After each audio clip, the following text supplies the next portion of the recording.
A federal judge has ordered the release of the identities of dozens of people mentioned in the court documents related to convicted Jeffrey Epstein. The papers could reveal more than 150 people who were associated with Epstein. On January 3rd, a court in New York released 1,000 pages of documents in the case of Jeffrey Epstein, the same Epstein who was a juvenile merchant and owner of Island, visited by hundreds of representatives of the American world elite, and who under mysterious circumstances committed suicide, or maybe did not commit suicide in prison in 2019. The documents published in the media have been nicknamed Epstein's List because they mention more than 150 people in one way or another connected with him, from Bill Clinton to Donald Trump. In fact, the published documents, of course, are not a list of names, but a bunch of trial records, and not all the people mentioned in them are necessarily Epstein's clients involved in his crimes. The story of an oligarch who sold teenage girls to the American elite on a private tropical island is so unbelievable that it was initially considered a conspiracy and is still surrounded by myths,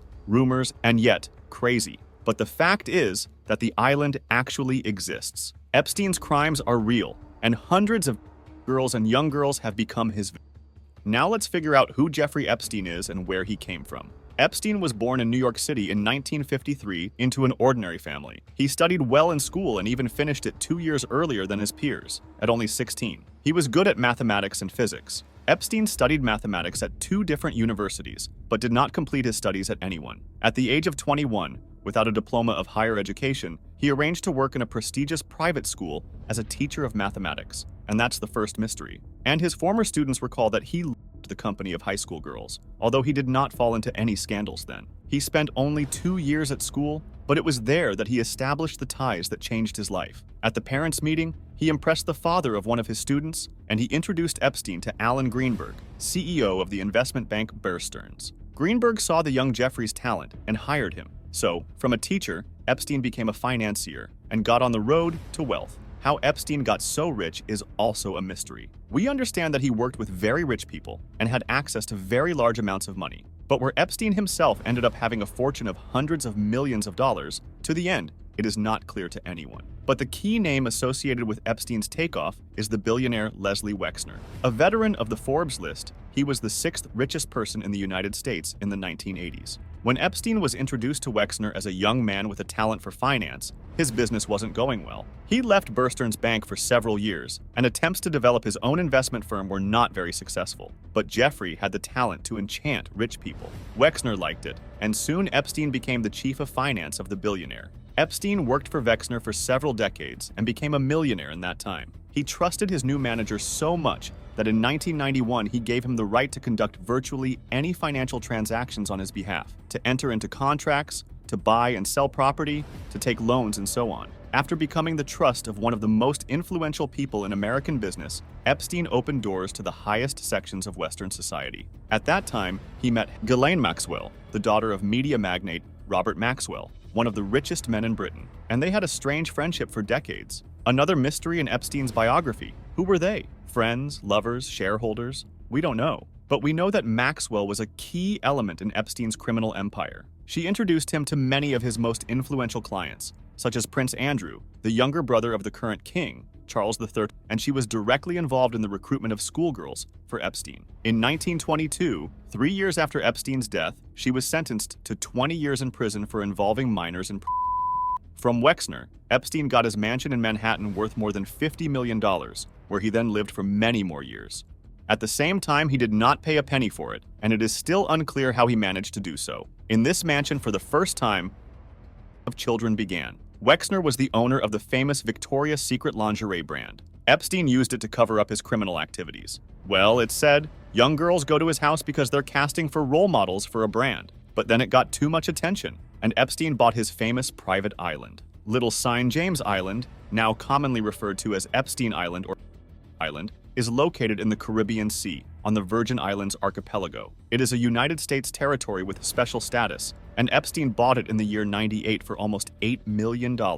Well, it's been his residence ever since. He flew to Epstein Island on a private Boeing plane, and the media called him the Lolita Express because he was carrying Epstein and his juvenile victims and his influential clients. The exact number of girls whom Epstein and Maxwell engaged in is still unknown. Per the total, could be thousands. They recruited them in a simple way. There were schoolgirls from poor, disadvantaged families. They were offered a couple of $100s to do, they said, a massage to some man. Well, massage, of course, was not limited to the matter. And then they were held back with money.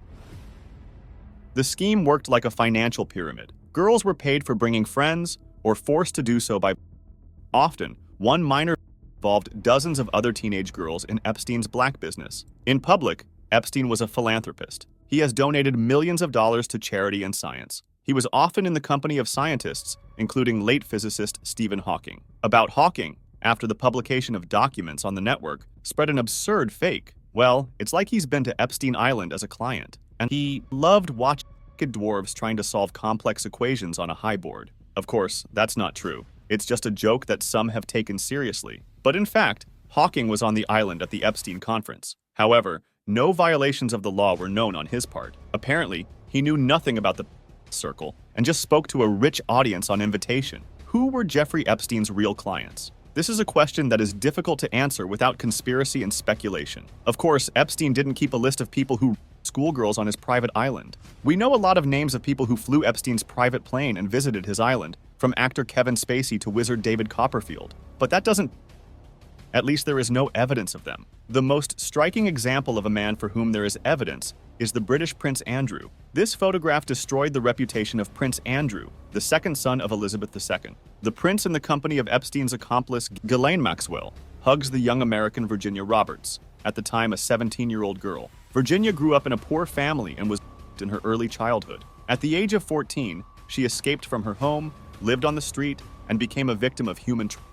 She managed to escape and return to a more or less normal life, but a couple of years later, she met Ghislaine Maxwell. Hearing the story of the teenager, Maxwell realized that she had found the perfect victim. She offered the trusting girl a job as a massage therapist at Epstein's. Well, massages quickly turned into. Soon, Epstein began to force Virginia to have not only with him, but also with various other influential people. Among them was Prince Andrew. Virginia was one of Epstein's hundreds of victims. Among the rest, she is distinguished by two acts. First, when she, a 17-year-old, was brought to the British prince, she asked to take a photograph and saved it. The second, many years later, she spoke about what happened in public. We can only guess about most of Epstein's clients, but Prince Andrew is a rare case where there is no doubt.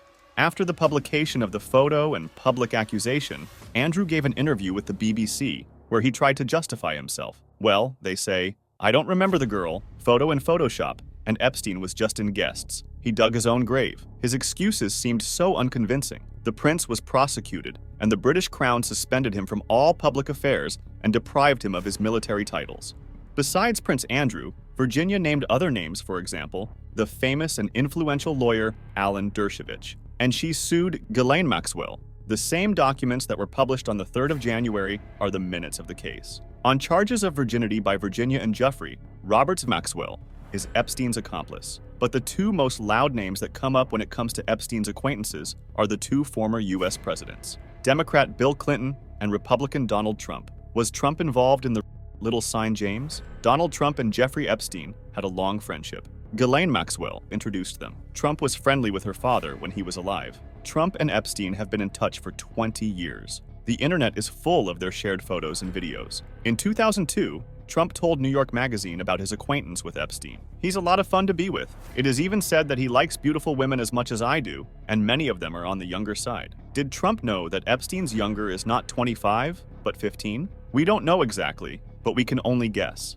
Nevertheless, there is no evidence that Trump was involved in Epstein's crimes, and none of the girls who testified accused him of anything. But the situation with Bill Clinton is a little more suspicious, but it's similar. He became acquainted with Epstein through his charity activities and flew many times on the Lolo Express. And while Clinton denies that he ever been to Epstein Island, Virginia Roberts says she saw him there in the company of girls. And in Epstein's house in New York, they found a portrait of Bill Clinton in a dress and red shoes on a high heels. All that's left is to take your hands off. Nevertheless, no direct charges were made against Clinton. As with Trump, there is no evidence that Clinton was involved in Epstein's entertainment. Epstein's crimes became known for the first time in 2005. One of the girls, brought to Epstein by a friend, told about the incident, and she went to the police. The girl was 14. Police searched Epstein's mansion in Florida and found a house full of evidence. It was clear. Jeffrey got caught. However, for a crime for which Epstein could be sentenced by law for a decade, he received only 18 months in prison.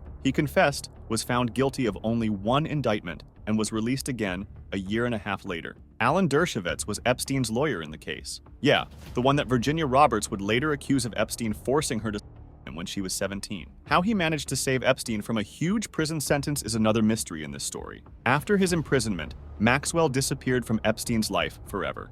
The stain on his reputation was impossible to wash away. Trump's victory in the presidential election drew new attention to Epstein. Too many photos on the web showing the new US president standing shoulder to shoulder with a mysterious millionaire and a convicted. More and more women Epstein once began to sue him. Criminal cases have been filed against him. In July 2019, Jeffrey Epstein was arrested in New York, and this time he had no chance of being released. On June 23rd, Epstein was found in his cell in a semi-conscious state with traces of loop on his neck. It was his first official attempt to commit. He was placed under special control to prevent suicide, but for only 6 days, much less than usual. On the night of 9 to the 10th of August, Epstein was left alone in the cell, and his roommate was transferred to another place. 2 prison guards who had to check him every 30 minutes were asleep, and the surveillance cameras near his prison chamber were broken. On the morning of August 10th, 2019, Epstein was found dead, and the official cause of suicide that many didn't believe in. Why was Epstein left alone in the cell? Why were the cameras broken? Could a sociopath like Epstein ever life? After all, are there few people who would benefit from his death? After all, Epstein is the only person who knew about everything that was happening on his island, knew every person from the American elite he was schoolgirls, and if he knew, he could have spoken. Such logical chains, at least, were built by those who did not believe in the version of. Many disconnections have simple explanations. For example, the fact that prison guards went to sleep, although they were supposed to watch it, is a banal negligence. And broken cells in American prisons are not uncommon at all. Epstein's prison was famous for its poor conditions and lack of staff funding. Nevertheless, the controversy over whether Epstein voluntarily continues. Believe the official version or not, to you. Write in the comments which version you think is true.